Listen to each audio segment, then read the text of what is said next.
The strong men keep coming on. They go down, shot, hanged, sick, broken. They live on fighting, stinging, lucky as plungers.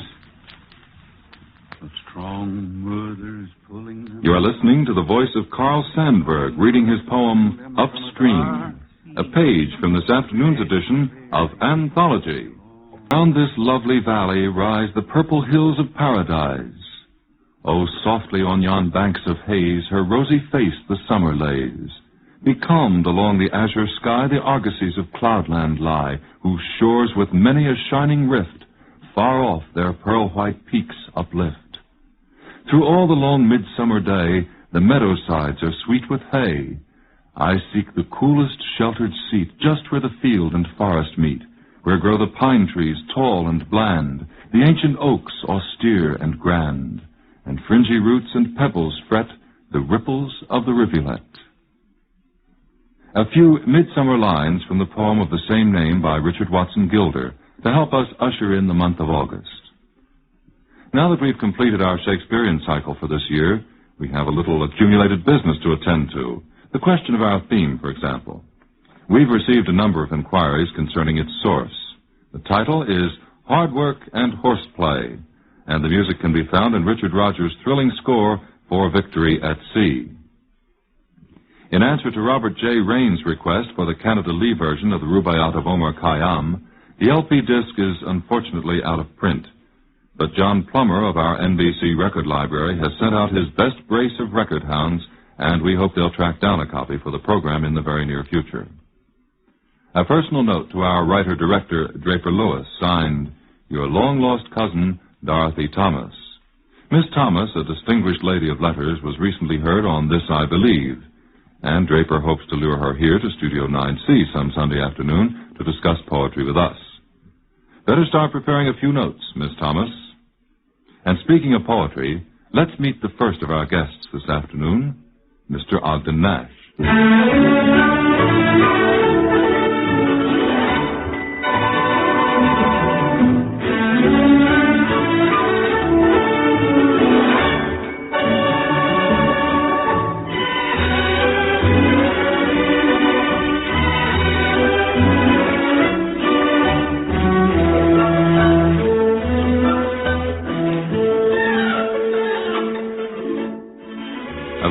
Weighty tome entitled 20th Century Authors informs us that Ogden Nash was born in Rye, New York, August 19, 1902. He was educated at St. George's School, and in 1920 and 21 he was a student at Harvard. In 1931, Nash published two books of verse, Hard Lines and Freewheeling, which won amused attention by their remarkable freedom of scansion and unconventionality of thought. P.M. Jack stated that Nash was secure in his possession of all the best and worst rhymes outside of the rhyming dictionaries. And Lyle Bell added, We'd rather watch Nash on his piebald Pegasus than Lady Godiva on a white horse. Suppose we join Mr. Nash aboard Pegasus now, or rather on his Catman record titled Ogden Nash Reads Ogden Nash. For example, here's A Beginner's Guide to the Ocean. Let us now consider the ocean. It is always in motion. It is generally understood to be the source of much of our rain, and 10,000 fleets are said to have swept over it in vain. When the poet requested it to break on its cold grey rocks, it obligingly broke. Which, as the poet was Alfred Lord Tennyson, didn't surprise him at all, but if it had been me, I would probably have had a stroke. Some people call it the Atlantic, and some the Pacific, or the Antarctic, or the Indian, or the Mediterranean Sea. But I always say, what difference does it make? Some old geographer mumbling a few words over it. It will always be just the ocean to me.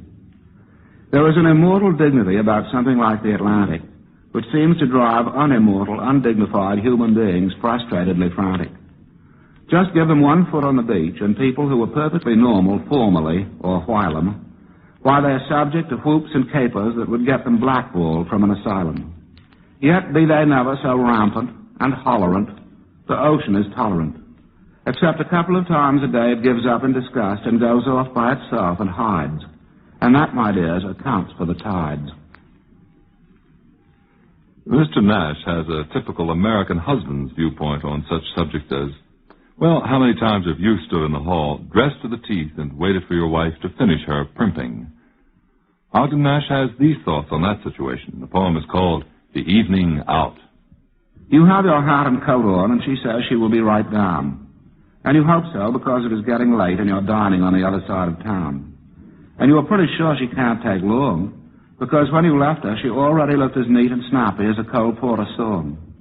So you stand around thinking of various things and wondering why good rye costs more than Scotch. And after a while, you begin to look at your watch. And so goes 10 minutes, and then 15 minutes, and then half an hour.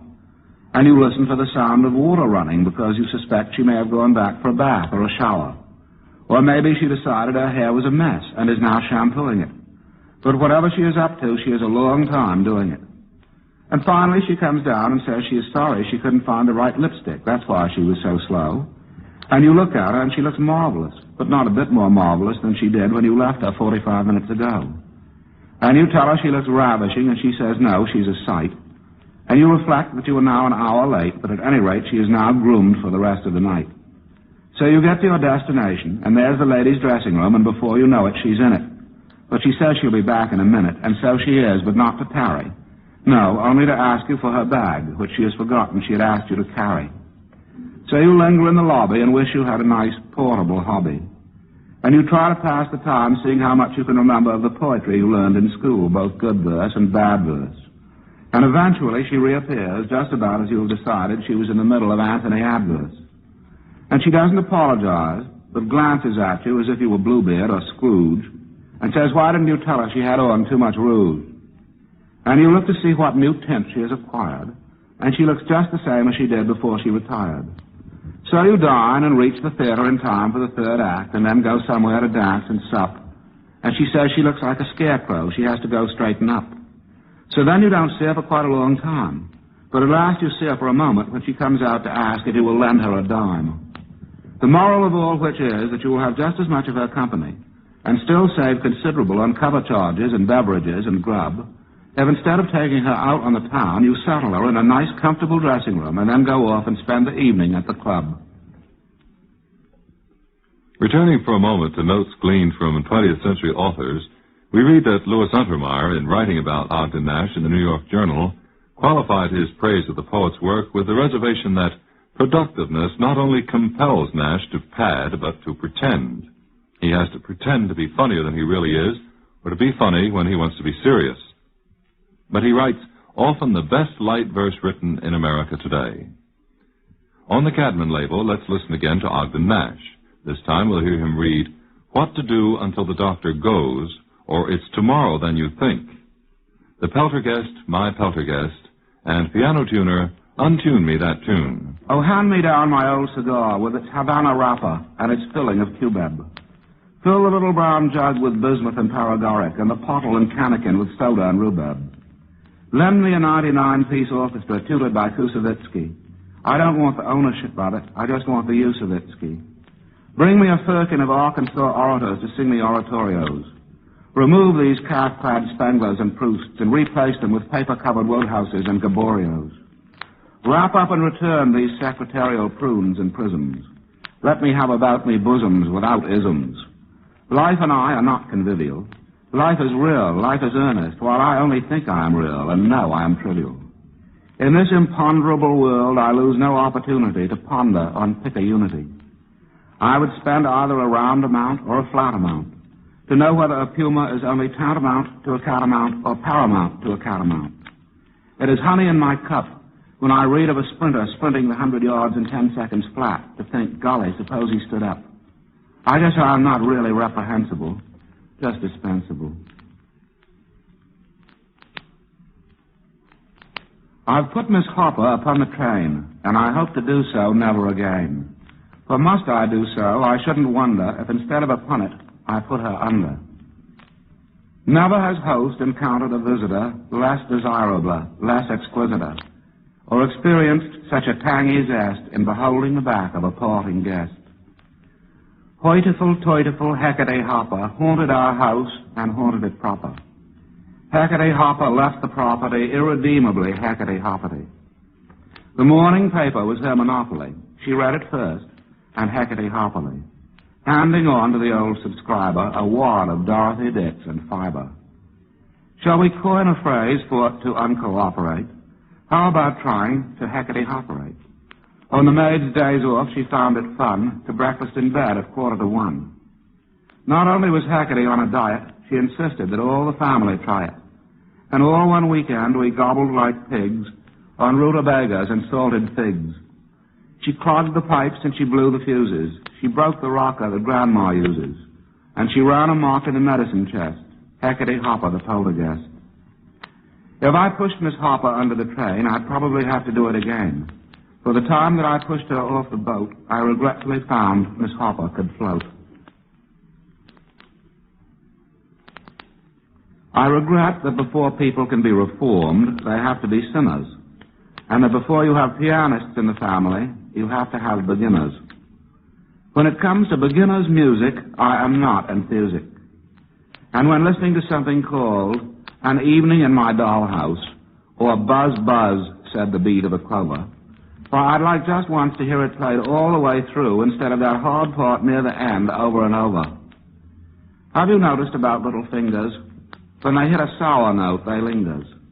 And another thing about little fingers, they're always strawberry jammed or cranberry jellied, and chopsticks is their favorite melody.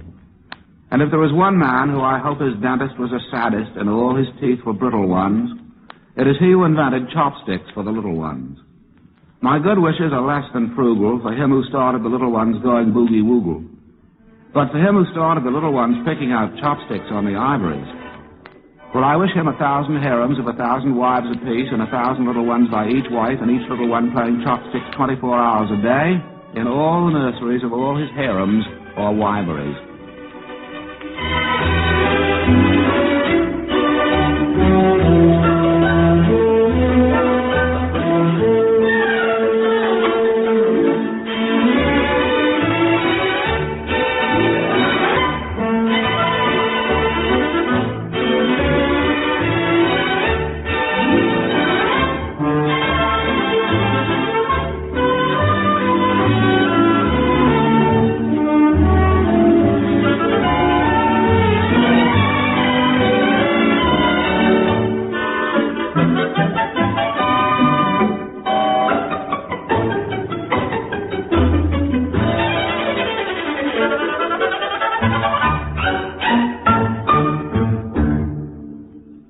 In just a moment, the voice and the verse of Carl Sandburg.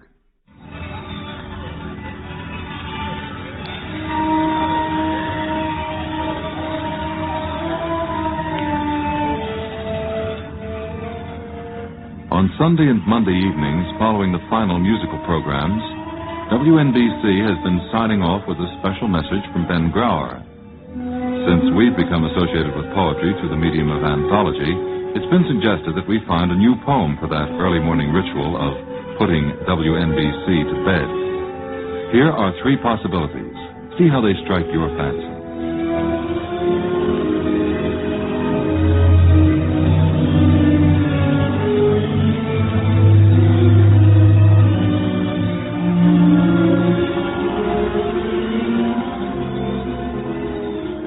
These are lines from Shelley's Hymn of Apollo.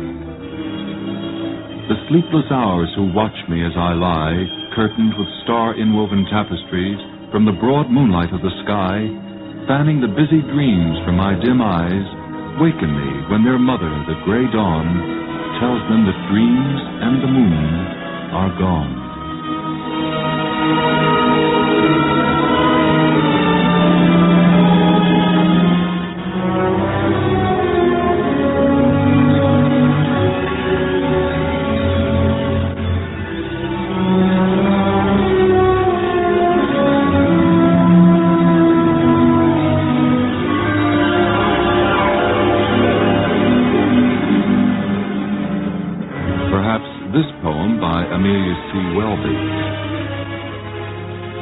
Twilight hours like birds flew by as lightly and as free. 10,000 stars were in the sky, 10,000 on the sea. For every wave with dimpled face that leaped upon the air had caught a star in its embrace. and held it trembling there.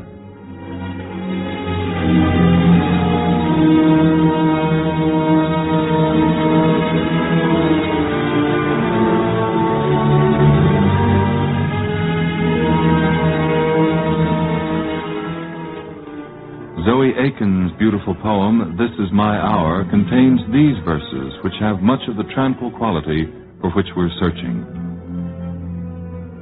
This is my hour between the day and night. The sun has set, and all the world is still. The afterglow upon the distant hill is as a holy light. This is my hour between the sun and moon. The little stars are gathering in the sky. There is no sound but one bird's startled cry, one note that ceases soon. The gardens and far off the meadowland are like the fading depths beneath the sea, while over waves of misty shadows we drift onward, hand in hand. This is my hour that you have called your own. Its hushed beauty silently we share, touched by the wistful wonder in the air that leaves us so alone.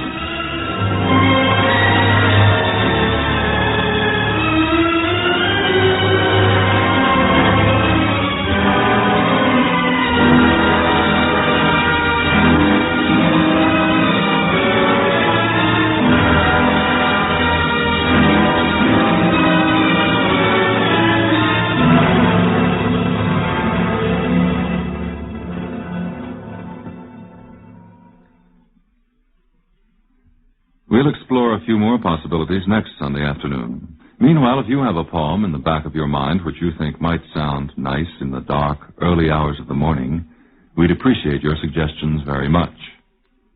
Oh, Shenandoah, I long to hear you.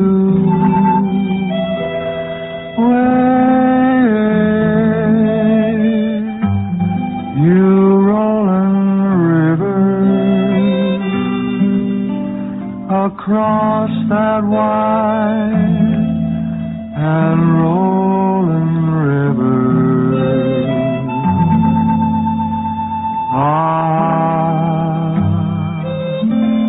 I'm bound away across the wide Missouri.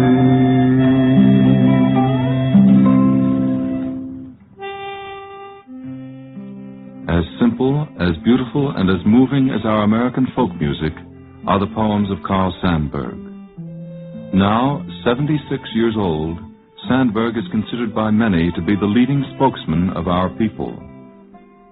Whether he writes as a folklorist or tells down-country stories or lets his rich Illinois baritone roll out with the freedom of a wind blowing over the cornfields, Sandburg is a natural lover of life.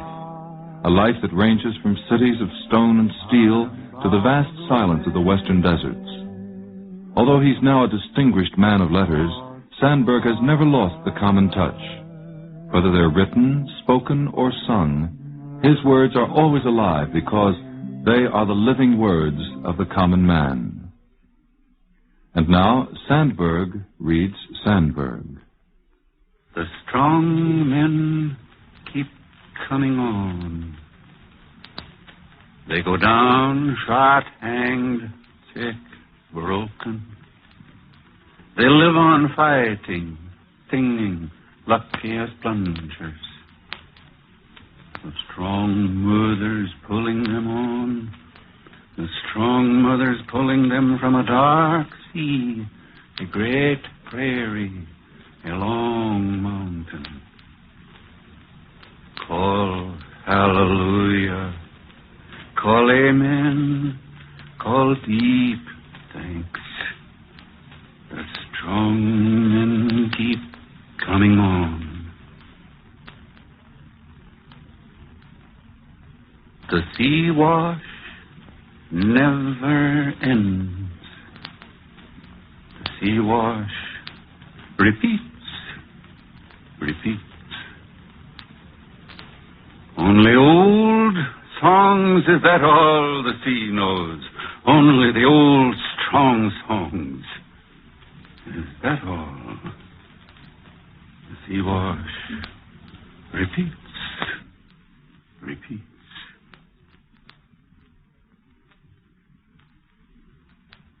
Bilbea, I was in Babylon on Saturday night. I saw nothing of you anywhere. I was at the old place, and the other girls were there, but no Bilbea. Have you gone to another house or city? Why don't you write? I was sorry. I walked home half sick. Tell me how it goes. Send me some kind of a letter. And take care of yourself.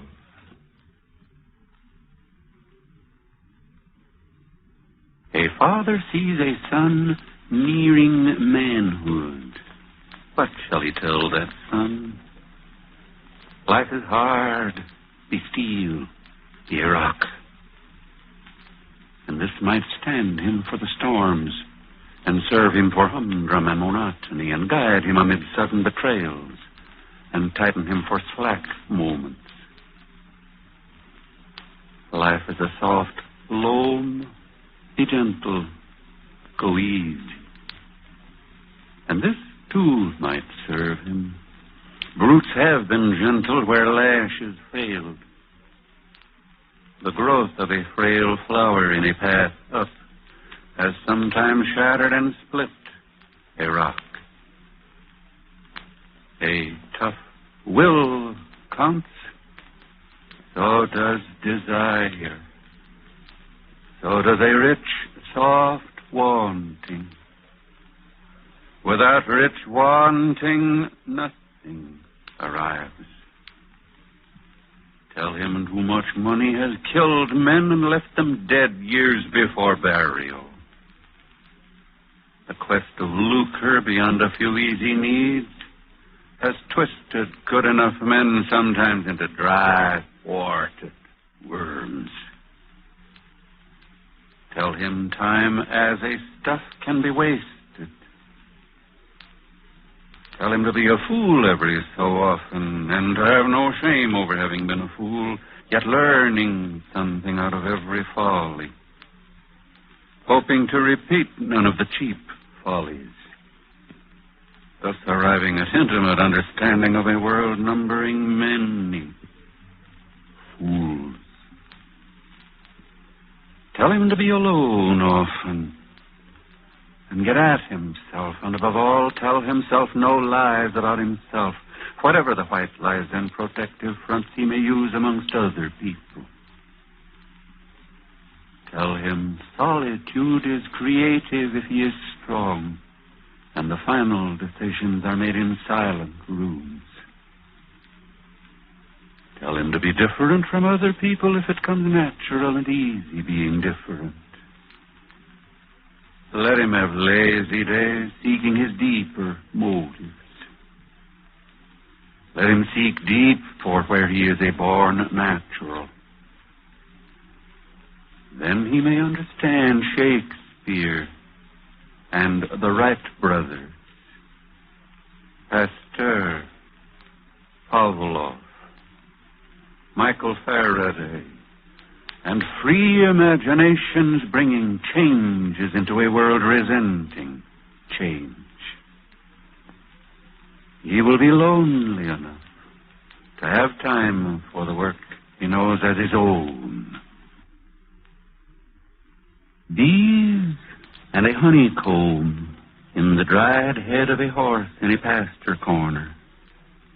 A skull in the tall grass, and a buzz of the yellow honey hunters. And I ask no better a winding sheet over the earth and under the sun. Let the bees go honey hunting with yellow blur of wings in the dome of my head, in the rumbling, singing arch of my skull.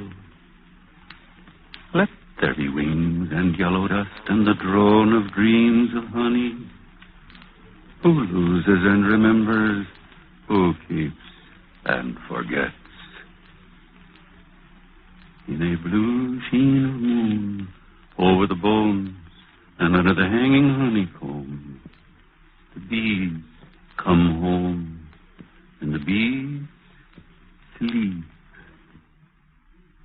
When Abraham Lincoln was shoveled into the tombs, he forgot the copperheads and the assassin in the dust, in the cool tombs. And Ulysses Grant lost all thought of con men and Wall Street. Cash and collateral turned ashes in the dust, in the cool tombs. Pocahontas' body, lovely as a poplar, sweet as a red haw in November or a pawpaw in May. Did she wonder, does she remember, in the dust, in the cool tombs? Take any street full of people buying clothes and groceries, cheering a hero or throwing confetti and blowing tin horns. Tell me if the lovers are losers. Tell me if any get more than the lovers. In the dust, in the cool tombs. Across the wide